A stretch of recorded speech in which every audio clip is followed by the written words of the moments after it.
Okay. It's been a wonderful session, thank you.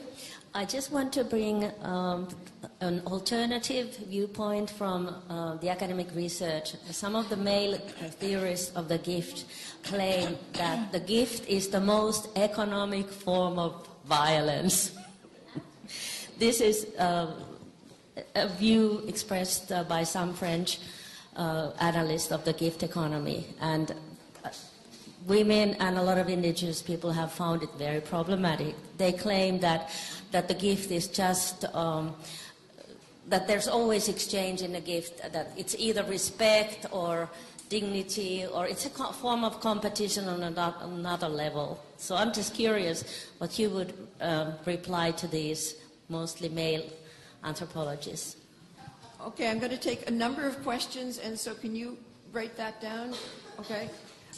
Also, anyone else, I'm going to cut the questioner list off in a second, so anyone else who's absolutely urgent, come up.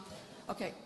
Io credo che il dono sia veramente il modo più importante per passare a una società in cui vige la pace, perché effettivamente uno dei capisaldi della divisione tra gli esseri umani sono i soldi, quindi soldi accumulati in poche mani e il resto dell'umanità, una buona parte dell'umanità che soffre la fame, ingiustizie, eccetera, malattie, eccetera. Quindi penso che il dono sia una delle forme fondamentali per instaurare un diverso sistema di società. Volevo solo puntualizzare la differenza che c'è fra il dono, così come ci è stato raccontato. Look, half a minute. I'm sorry, we really have to have questions at this time. Pochissimo ancora, sì. E invece quello che viene attuato nelle società non donatrici, diciamo, quindi capitalistiche. Anche questo è una maniera di un affronto che si fa, secondo me, cioè è il fatto di fare una bella figura, perché chi ha molti soldi può fare tanta elemosina, per esempio, può fare sfoggio di queste cose. Ci sono degli esempi di persone ricche che magari hanno 7 figli acquisiti, okay, eccetera. È una bella differenza, volevo sottolineare questa differenza. Okay. Please, be quick. Yes, I'll be quick. And give your name quick. I forgot to ask you. My name is Marilee Carl, and I'll have a talk with you, Bernadette, later. Okay.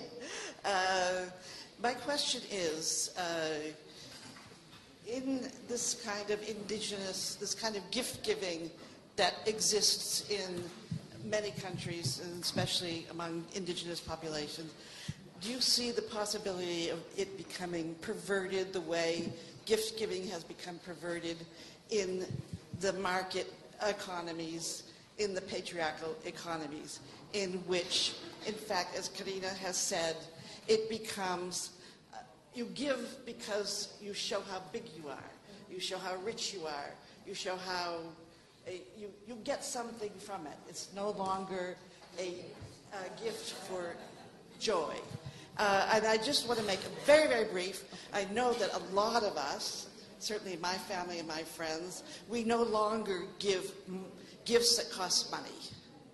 We give gifts of helping people. We give gifts, we give used books. We give things that we've loved. We give scarves that we love. This came from a loving friend. We give help. Okay. So can we, I would like to know what you think about that. Thanks. Thank you. Grazie. Una domanda per Bernadette. In teoria il mio percorso di studi prevederebbe che io facessi la cooperante all'estero, in particolare ovviamente nei paesi cosiddetti in via di sviluppo.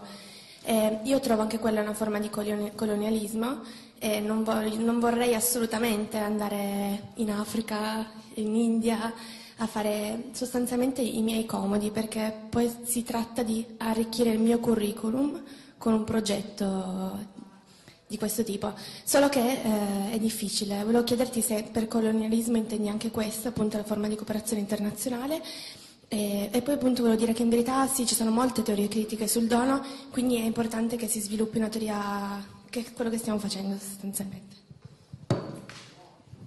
Grazie. Kumba, tu hai detto che il dono materiale è un simbolo del legame. Volevo che ci facessi qualche esempio di doni non materiali. Grazie. Thank you very much. I just want to ask to Francesca Rosati Freeman some additional information about your traveling to the Mosro, how long you were there, with whom you were there, by whom you were received. Could you tell us more about the background of your travel? I thank you very much because your information was very important.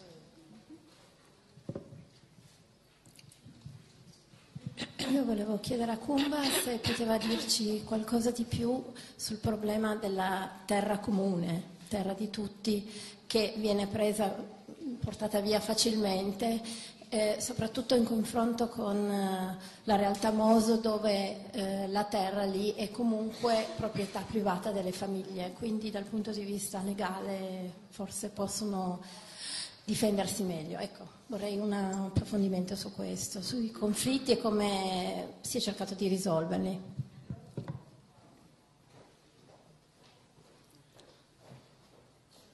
Okay, let's get, there were a lot of questions. Let's get very, very, very brief answers from the panelists. Who wants to start?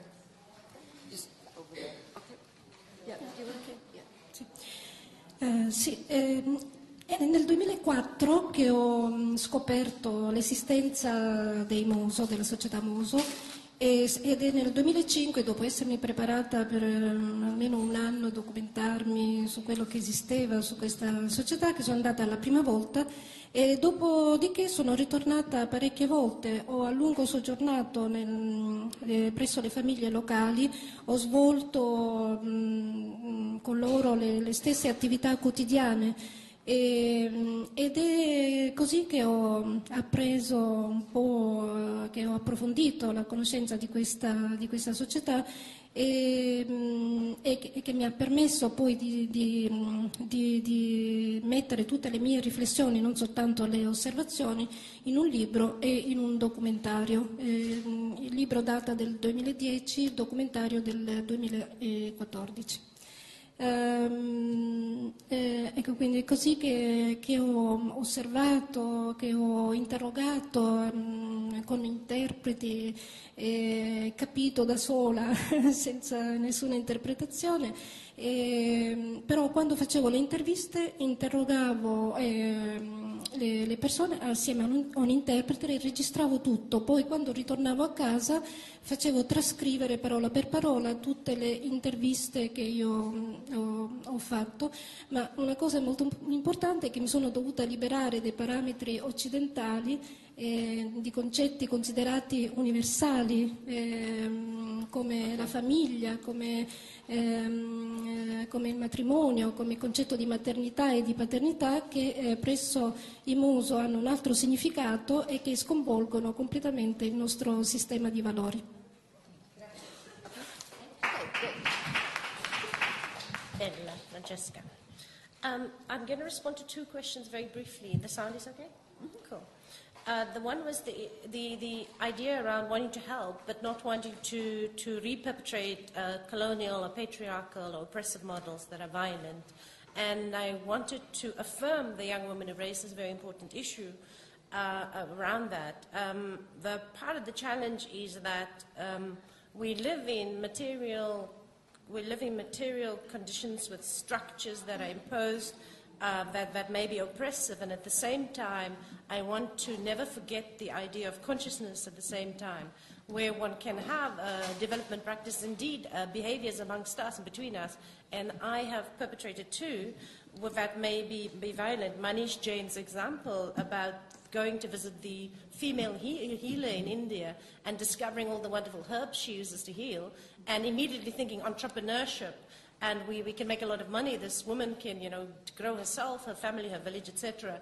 So to continuously work with our consciousness and our mindsets around how we deal with what we have and that sort of thing. One could write an entire encyclopedia about stuff like that. The issue around conflict resolution, which is why it was so important for me that Francesca, my friend, mentioned the more peaceful society of the Mosu from China. My colleagues in the international peace research field, Douglas Fry and Graham Kemp in particular, have done several multi-country studies showing a continuum between very violent societies and much less violent societies, and using indigenous, some Scandinavian countries as well as indigenous people like my mother's Khoisan as examples of much less violent societies, showing how advanced the conflict resolution methodologies are in these. And what they use as key indicators for less violent societies is egalitarianism, social egalitarianism. But a key aspect that I like to add to their work is not only social egalitarianism, but indeed gender egalitarianism and fluidities. Because from a masculine perspective, they forget that women are oppressed, including in Bhutan, where they work on happiness as an indicator, key indicator, and they laud it all over the world for that. And yet, we have violence is perpetrated routinely in this beautiful Bhutan, like domestic violence, for example.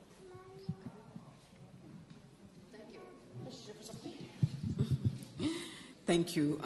There were several questions, and I hope that we can continue some of the conversation, outside to address some of them. But what I will say is, I'll go back to the song at the beginning. What makes us human is a thread, and we all pull on it, and we have to hold on it to be human. And that is the principle that guides people, that gets people's lives. So whether you give or not, whatever you do, know that your humanity is connected to the other human being, and that's what it means to be human, is to be connected. And everything people do is to build those connections. And everything that they give is to build those connections. And those connections goes not only for the people that you are living in the same time with, but also people that you don't live in the same time with, like going in generation. It's all connected and linked, and it's also linked to the one that are not alive anymore. So if I could say it in some words, there is a very intricate technology that has been developed by people, indigenous people, in building relationship. And gift giving is part of it, part of a bigger thing. And someone says, what about, how people judge it as a violence, or what about people who show off by giving? And to me, I realize it all even doesn't matter, because if really you want to show off by giving, and then you give away everything you had, I mean, you can't show off anymore. You don't have it anymore. Maybe that's the point. Once you're done showing off, you are back with everybody else. And you will need other people. So then why not let them show off at least for that time, and build it in the society that's it's part of what you do as you accumulate and get to a certain point that you get back to yourself or to people in some ways. And the opposite is also there, because if you don't do it and if you don't share, there is a judgment behind it. People are worried about you, like, so what's wrong that you, what's happening that you can't share or that you can't give. People ask about examples of non-material gift, because yes, it's the gift is a symbol. It's the movement. Like, even if I give you this. In most of the time, you would show it to other people, and you would take it and say, this is what she gave me, and other people would thank me for giving you this, even though it's to you that I give it it's not just you. It's everyone. It's a lot of people.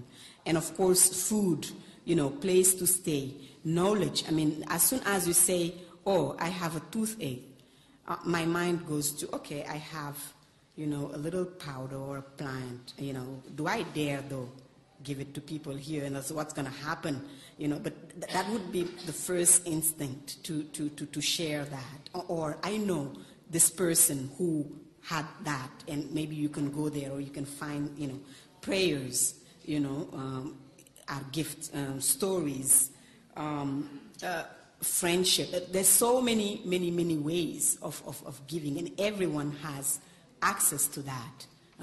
That we really, have. I know there's not much time, but I'd love to, continue the conversation.